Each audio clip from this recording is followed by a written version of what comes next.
Time to finish this up with Feast 3, the happy finish. I guess happy ending would have been too on the nose for them. So it's the happy finish. I like when these movies have unrated on it. I think that's just to show us like this is beyond R, but it's like it didn't go to the theater, so it's not like it needed to be rated, but it's just an added little like, hey, just so you know, this is some gross out shit. Plus, this is when they moved to Dimension Extreme with these movies. That's where they just were letting you know, like, this is the extreme movies that we're putting out there. But yeah, anyways. All right, so this goes, starts right where the other one left off. Kind of. It actually kind of goes back and replays things and then does people's bios again. I guess that's just to remind people, unless in case, it's like it's like when you read a book or whatever and they're trying to like catch you up on the previous novels or whatever if you haven't read them. And I was just like, I don't know, like, they're not really all that necessary. They got a couple little funny lines in it. It's like, really, you're watching Feast 3 and you didn't watch 2 or 1? I'm such a completist, and I'm such a fucking, like, I'm so against watching movies out of order that to me that's like insulting. Be like, what do you mean? I would never watch part 3 without seeing 1 and 2 first, unless they had absolutely nothing to do with each other at all. Like, I've shown people stuff out of order if it legitimately has nothing to do. Like a House 2 or something, where I'm like, nah, you don't have to worry about the first one. Like, it's totally fine. You're not going to. But if it, like, goes along with the rest, and it's like the second, the last one left off, how dare you watch them out of order, you sons of bitches. So then Honey Pie is dead. She gets her head cut off. And then he takes her head, ingests it, and then it goes down through his esophagus, through his stools, whatever. And then we get to watch a close-up of his asshole shitting the head out, not 10 seconds before her body can even fall over from being decapitated. He's already digested her and shit her head out of his body. We get to see a close-up of the monster's ass and the fucking head coming out the asshole. What a hilarious way to... Like, this is such a tone setter. Like, I feel like they were like, all right, in case no one saw the second one, in case no one saw the first one, we're going to tell you right out the bat if this movie is even worth you watching it at all. Because if you are not on board with getting a close-up of a monster asshole shitting out a severed head, you are not going to be on board for the rest of this film. So, good way to start this movie. Tat Girl is still naked. The worst part of this movie is when Tat Girl and Tit Girl find jackets. Oh, I know I'm objectifying women. I'm such a son of a bitch. Then Shit Kicker comes in, and I have validation here, people. If you watched my Feast 1 review, you heard me say that I thought the first hero, his bio said that his life expectancy was better than God. And I was like, God, I swear it said that. Well, it does say it. It just says it for Shit Kicker in part 3. And when I saw it, I was like, okay, it does say that somewhere in this franchise. Thank God. I thought I was losing it, man. I know I forget things here and there, not too often, but man, I was like positive. So he's teaching this chick how to shoot, the secret, as they call her in the movie. And she's getting the gun, and they're flirting, they're going back and forth. Like, now the dude has the pipe through her head, so she's got to move on. She's got to find a new guy to go after. And he takes the gun, shows her how to shoot it, and then she's just like, yeah, I can handle it, and blows his fucking head off accidentally. Hilarious.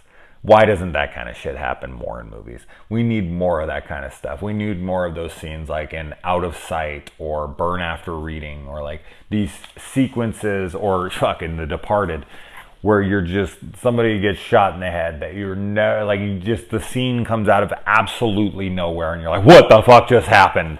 Amazing. Those are the 3 films off the top of my head where that also happens. Not exactly the same way by any means, but someone getting shot through the head and not expecting it at all. And those are all really good movies too, right? What did I say? Yeah.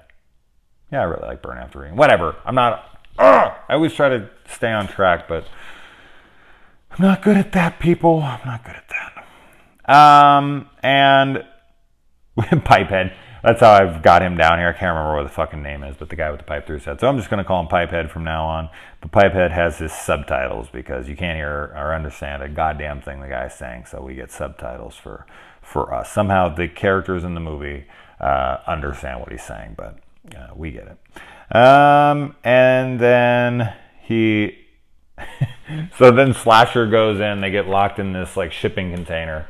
And there's a pipe in the back, and he's standing at the back of the pipe, and the monster comes up, and he sees through the pipe, and he sees the guy standing there, so he takes his big long dick, and he like glory hole fucks him through this pipe in the shipping container, and somehow it has like stingers or something, or it like latches into his asshole because he can't seem to get away from it for some reason.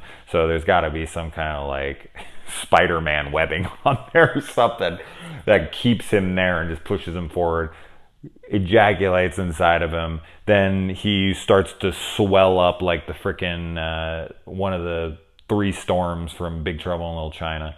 And then he turns into basically like freaking Nemesis from Resident Evil 2. 3 in the video game, 2 in the movies. But then he comes out and he's like Slasher hybrid. And he's just like half half slasher, half feast monster. He doesn't really get a lot of screen time until the very end, and even then he doesn't really have a lot to do. There's a lot of things in this franchise because they're so quick to kill characters off, because they are always going for the joke, because they're always going for, doing the opposite of what you would expect.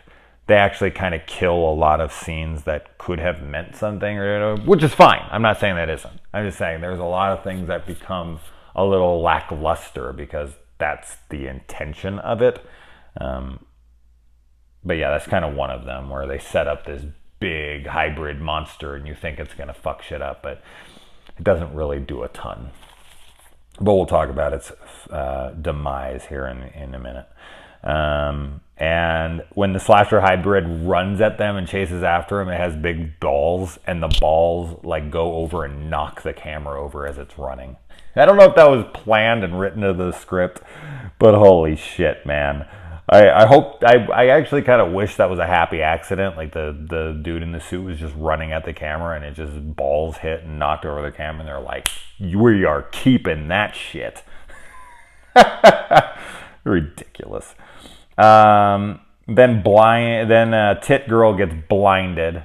Poor Tit Girl.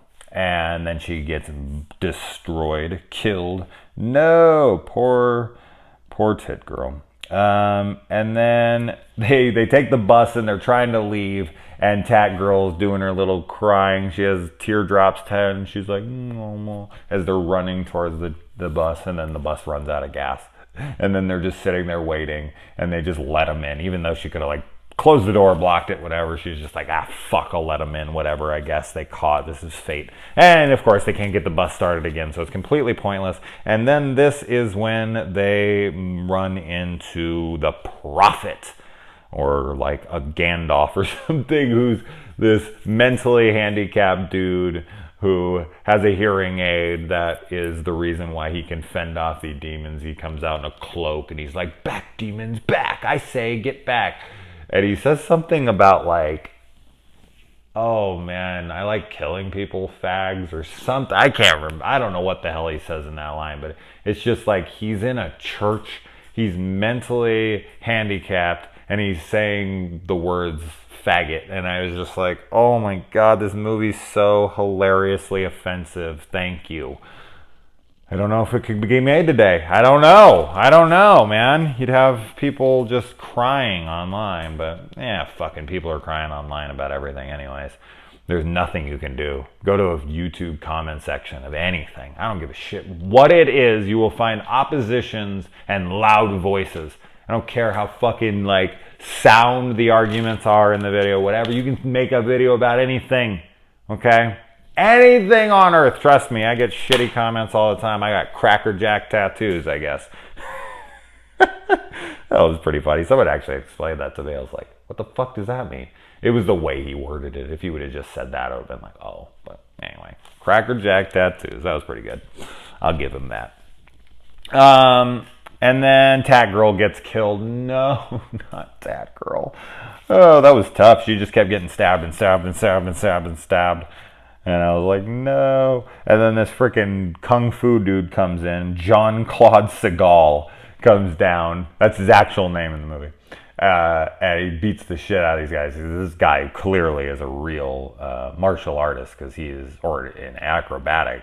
There you go. Into acrobatics, I suppose. He's just flipping around and kicking this crazy shit.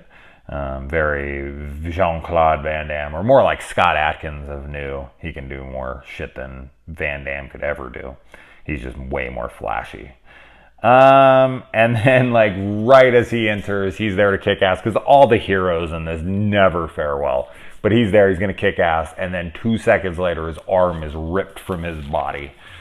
And then he gets attacked later in the movie, and he's bit on the arm, and the bartender's like, oh, you know, I was a Marine, I was in World War II, like, I was a medic, I can help this, whatever. So he puts a ton of gunpowder in there, and a buddy of mine at work was just talking about how silly this scene was and was wondering if it would work. And right before he lights the thing on fire, he's like, where'd you learn this in the war? And he was like, no, Rambo 3. And then he fucking lights it on fire, and the thing explodes and blows the guy's arm off of his body as he yells, what the fuck? That is hilarious. Okay? Because we all watched Rambo 3 at one point. All of us cool people, anyway. And saw that scene, and we're just like, is that real? Is that possible? I think if it was done with just the right amount, like, just, it would have to be very small. I definitely don't think your arm would explode and blow your whole arm off of your body. I mean, if you put enough, but like, just from like 2 bullets, like a little bit, you know, no way. Blow the arm off like that, like an explosion. I definitely think it would burn the shit out of it, probably, you know, and hurt you more than it would help you. But I just thought it was hilarious that he blew his fucking arm off. And then Pipehead starts feeling horrible about the baby throughout the rest of the movie. He just keeps talking about the baby, and he keeps thinking that Thunder is the baby. And some of that stuff is kind of funny. But then there's a scene where, like, they rip the pipe out of his head, and then they, like, go into the hole, which is where the blood is, but then he's, like, swimming with sharks down there in his visions. So much random stuff in this film.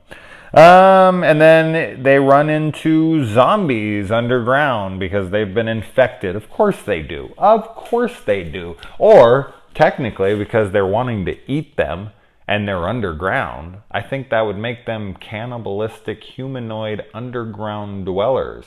You know what I mean? No Bud the Chud here, though. Bud the Chud is far superior. Fucking, I don't care what anyone says. Then, oh my good God. So then Biker Queen comes, fights this chick, reaches up into her pussy, grabs all of her insides, like her intestines, and pulls them out through her pussy. Just explaining that stuff is actually even more fun than watching it actually happen in the movie. I love talking about this. Like, I'm hoping some of you haven't seen this and you're just sitting here like, that happens? He's making this up. That he made up. This one he made up. I did not make any of this up. This actually all happens. Then the guy has the pipe through his head. I know I said they ripped it out, but that's later in the movie. And she takes a bullet and she holds it into the pipe, and then it hits it with the hammer from Tat Girl, and it shoots off into slasher hybrid, which makes him go away for like literally 2 seconds. So it really isn't for any purpose except for just to do it. And then they get away, and then they fight the hybrid slasher or whatever, and the chick, his wife, the secret, decides to jump on him and bite his throat out, and then all of the people who are left decide to jump on the hybrid and just start eating him. biting him and ripping him apart with their teeth. So they just sit there for like 35 seconds, 45 seconds, and just rip chunks out of him with their teeth until he's dead. She takes the pipe, which is the pipe that was in her current boyfriend, and uses it to kill her hybrid husband who was against her cheating. And she also killed the potential new boyfriend, ass kicker, or whatever the fuck his name is. Kick shitter. That's how I have it written down here. Is that what it's called? Is that what his name is? Kick shitter? Shit kicker, isn't it? Does that make sense? Oh my god, I don't know. I wrote down kick shitter. Is that possible? Oh my god, I don't know. That's funny. It's only on the screen for like 1 second. Huh. Oh. Anyway, and then the dying biker queen decides to have a moment where she rides off with a screaming monster attached to her back, because they learned how to make the dead ones scream by pushing on their innards. And she drives off, which is actually a heroic moment that doesn't go completely south. It's not like she just gets to the top and gets killed instantly. You kind of think that's going to happen. It doesn't. And then they get away, and Secret and the bartender and Thunder are the only ones left, and they're walking away. And then just out of nowhere, they decide, like, well, what do we do now? And the bartender decides, well, we need to repopulate the earth, so let's get fucking right now, and starts to take off his clothes because he wants to impregnate the Secret right there in the middle of the road, even though there's monsters coming. He's just like, we're going to fuck impregnate you and then repopulate the earth. I don't know, maybe he just wanted to fuck before he died. And before he can even come at her, a robot comes out of nowhere, like a robot jocks robot, and smashes her. And then a Mexican mariachi guy with a guitar comes out and just starts singing the Feast theme song as the credits roll. That ending is fucking amazing. I don't care what anyone says. And then after the credits, a long scene of the bartender walking at the screen, and then he walks up to the screen and he says something like, son of a bitch or something, and then fades out of existence. I don't know. And then the movie just ends instantly.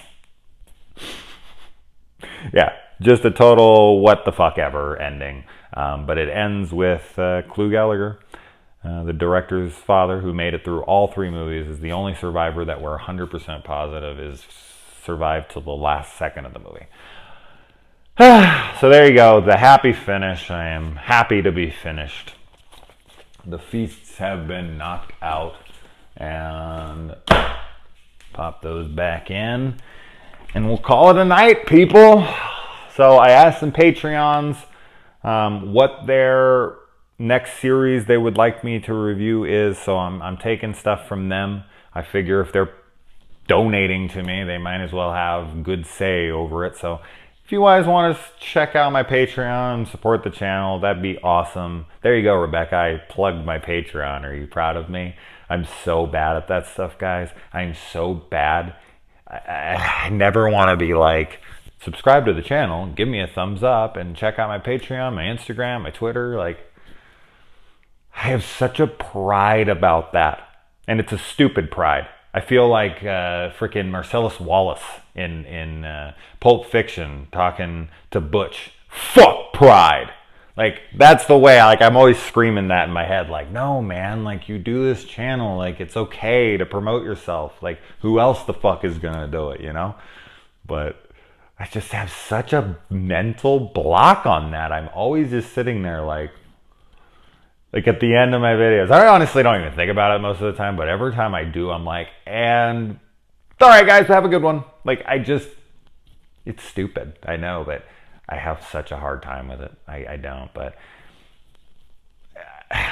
if you want to check out the Patreon, we already have a bunch of people who have, and it's amazing, and thank you so much to all of them. Yeah, that's it. That's all I got. That's the plug I got there. So the usual wave, boom, the buy, and the cut.